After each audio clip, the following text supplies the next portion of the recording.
Hello friends, ഗേത്ത ട്രിപ്പിൻ്റെ മൂന്നാമത്തെ എപ്പിസോഡിലേക്ക് എല്ലാവർക്കും സ്വാഗതം. ഇതാണ് പോർട്ട് ഓഫ് ഗേത്ത. കഴിഞ്ഞ വീഡിയോയിൽ പറഞ്ഞതുപോലെ ടൂറിസ്റ്റുകളുടെ ഇഷ്ടപ്പെട്ട സ്ഥലങ്ങളിൽ ഒന്നാണ് ഇത്. കടൽ തീരത്തുള്ള നടപ്പാതക്കരികിൽ പനമരങ്ങളും മറ്റു ചെടികളും നട്ടുപിടിപ്പിച്ച് അതിമനോഹരമാക്കിയിരിക്കുന്നു. ഇതിലൂടെ കാറ്റുകൊണ്ട് നടക്കുവാൻ തന്നെ നല്ല രസമാണ്. നമുക്ക് ഇരുന്ന് വിശ്രമിക്കുന്നതിന് വേണ്ടി സിമെന്റ് ബെഞ്ചുകളും ഒരുക്കിയിട്ടുണ്ട്.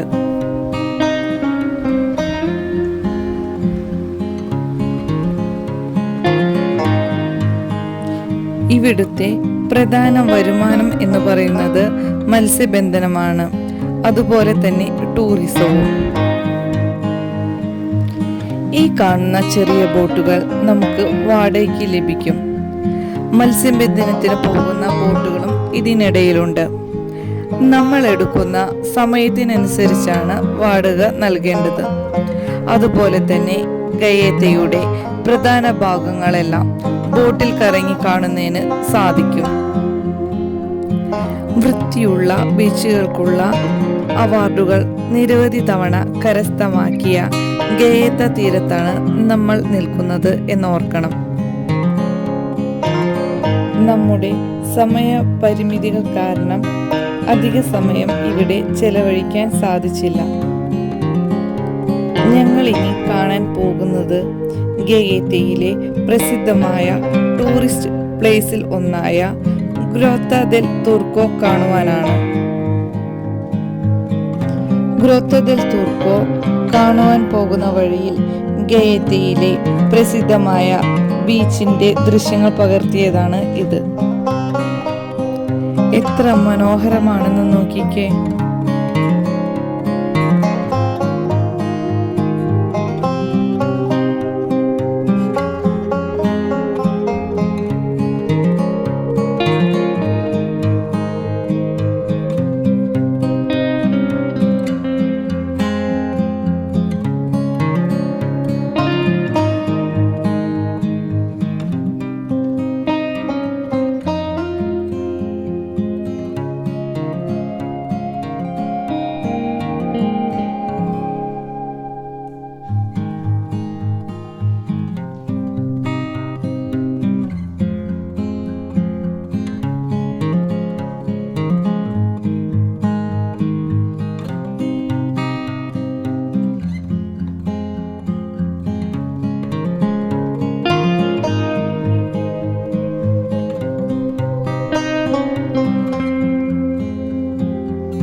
ഇന്ന് നമ്മുടെ അങ്കമാലി ഗ്രൂപ്പിന്റെ രക്ഷാധികാരിയായ തോമസ് ചേട്ടന്റെ ബർത്ത്ഡേ ആയിരുന്നു. അതിന്റെ ഭാഗമായുള്ള കേക്ക് മുറിക്കൽ ചടങ്ങാണ്.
കേക്ക് മുറിക്കലും മധുര വിതരണത്തിനു ശേഷം ഗ്രോട്ടോ കാണുന്നതിനായി ഞങ്ങൾ നടന്നു തുടങ്ങി. റോഡിന് ഇരുവശത്തുമായി ഗയേത്ത ബീച്ചുകളിൽ നിന്ന് ലഭിക്കുന്ന ശംഖും മറ്റും ഉപയോഗിച്ച് നിർമ്മിച്ച കരകൗശല വസ്തുക്കളും വിൽപ്പനയ്ക്കായി നിരത്തിയിരിക്കുന്നത് കാണാൻ സാധിച്ചു. വളരെ മനോഹരമായി അടുക്കും ചിട്ടയോടും കൂടി നിരത്തി വച്ചിരിക്കുന്നത് കാണുമ്പോൾ തന്നെ നമുക്ക് വാങ്ങിക്കുവാൻ തോന്നും. അതിൻ്റെ വില നിലവാരവും ഒപ്പം പ്രദർശിപ്പിച്ചിട്ടുണ്ട്.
അങ്ങനെ ഞങ്ങൾ ലക്ഷ്യസ്ഥാനത്തെത്തി.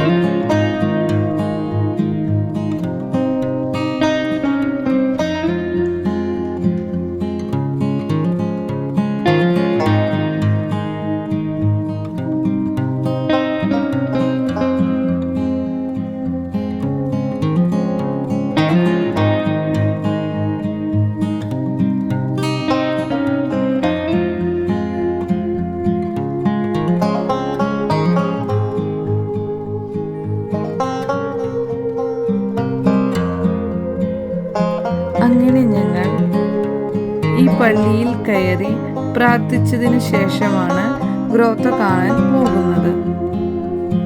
ഒരുപാട് പ്രത്യേകതകൾ ഉള്ള പള്ളിയാണ് ഇത്. 11ാം നൂറ്റാണ്ടിൽ ബെനഡിക്റ്റൻ സന്യാസിമാർ ആണ് മോൺതെ ദി ഒർലാൻഡോയുടെ ചരിവിൽ ഈ പള്ളി നിർമ്മിച്ചത്. എന്നാൽ ഇപ്പോൾ കാണുന്ന ഈ പള്ളി 17ാം നൂറ്റാണ്ടിൽ നെപ്പോളിയൻ, സ്പാനിഷ് എന്നീ ഘടകങ്ങൾ ഉൾക്കൊള്ളിച്ച് പണിതതാണ്. പയസ് 9ാമൻ മാർപ്പാപ്പ, സിയന്നയിലെ ബെർണാഡിനോ, ലയോളയിലെ ഇഗ്നേഷ്യസ് എന്നിവർ ഉൾപ്പെടെ നിരവധി മാർപ്പാപ്പന്മാരും പരമാധികാരികളും ബിഷപ്പുമാരും വിശുദ്ധരും ഈ ദേവാലയത്തിൽ വന്ന് പ്രാർത്ഥിച്ചിട്ടുണ്ട്. സാൻ ഫിലിപ്പോ നേരി മൊന്തേസ് പക്കാത്തോയിൽ താമസിച്ചിരുന്നതായി ഐതിഹ്യം പറയുന്നു. സാൻ ഫിലിപ്പോ നേരിയുടെ കിടക്ക എന്നറിയപ്പെടുന്ന ഒരു കൽക്കട്ടിൽ അവിടെ കണ്ടെത്തിയിട്ടുണ്ട്. പാറയുടെ ചുമരുകളിൽ 1849 സിയനയിലെ എസ് ബെർണഡിനോ ആലേഖനം ചെയ്ത വരികൾ അതിന് ബലം നൽകുന്നു. ഗെയ്തയിലെ മറ്റൊരു ആകർഷണങ്ങളിൽ ഒന്നാണ് ഗ്രോത്ത ദെൽ തുർക്കോ.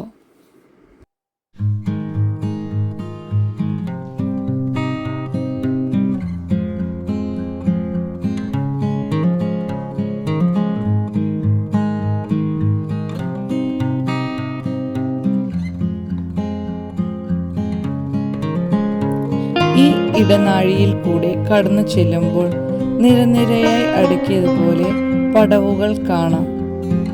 താഴേക്ക് ചെല്ലുമ്പോൾ തന്നെ നമ്മളെ അതിശയിപ്പിക്കുന്ന തരത്തിൽ പാറയുടെ വലിയ വിള്ളലിൽ കൂടി നീലക്കടൽ തിളങ്ങി നിൽക്കുന്നത് കാണാൻ സാധിക്കും.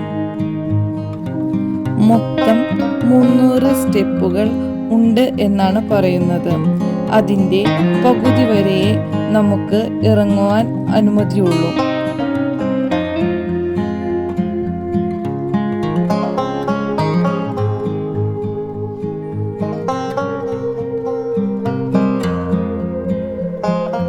ഈ പാറയിൽ ഉണ്ടായ വലിയ വിള്ളലിന് കാരണം എന്ന് വിശ്വസിക്കുന്നത് വിശുദ്ധ ബൈബിളിൽ വിശുദ്ധ മത്തായിയുടെ സുവിശേഷത്തിൽ പറയുന്നത് പോലെ യേശുവിൻ്റെ മരണസമയത്ത് പിളർന്ന് എന്ന് പറയുന്ന പാറകളിൽ ഒന്ന് എന്നാണ്.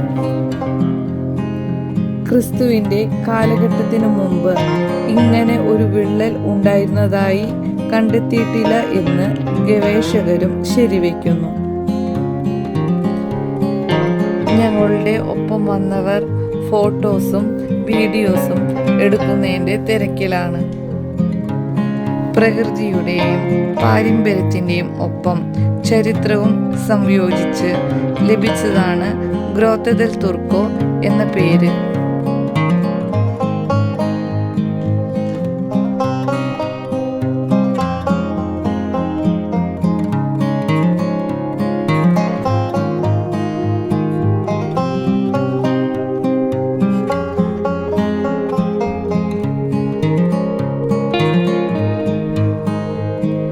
പോർട്ട് ഓഫ് ഗെയ്ത ഭാഗത്തു നിന്നും ബോട്ടിൽ യാത്ര ചെയ്തു വന്നാൽ ഗെയ്തയിൽ പിളർന്നു നിൽക്കുന്ന 3 പാറകളും വളരെ വ്യക്തമായി കാണാൻ സാധിക്കും. നിങ്ങൾ എൻ്റെ ചാനൽ ആദ്യമായിട്ടാണ് കാണുന്നതെങ്കിൽ സബ്സ്ക്രൈബ് ചെയ്യാനും കൂട്ടുകാർക്ക് ഷെയർ ചെയ്യാനും ലൈക്ക് ചെയ്യാനും കമൻറ്റ് ചെയ്യാനും മറക്കരുതേ. ഗെയ്ത ട്രിപ്പിൻ്റെ 1ഉം 2ഉം എപ്പിസോഡുകൾ കാണാത്തവർക്കായി അതിൻ്റെ ലിങ്ക് ഡിസ്ക്രിപ്ഷൻ ബോക്സിൽ ഇട്ടിട്ടുണ്ട്. ഗെയ്തയിലെ മറ്റൊരു ടൂറിസ്റ്റ് അട്രാക്ഷനായ മൊന്തേസ് പക്കാത്തോൻ്റെ വീഡിയോയുമായി അടുത്ത എപ്പിസോഡിൽ നമുക്ക് കാണാം.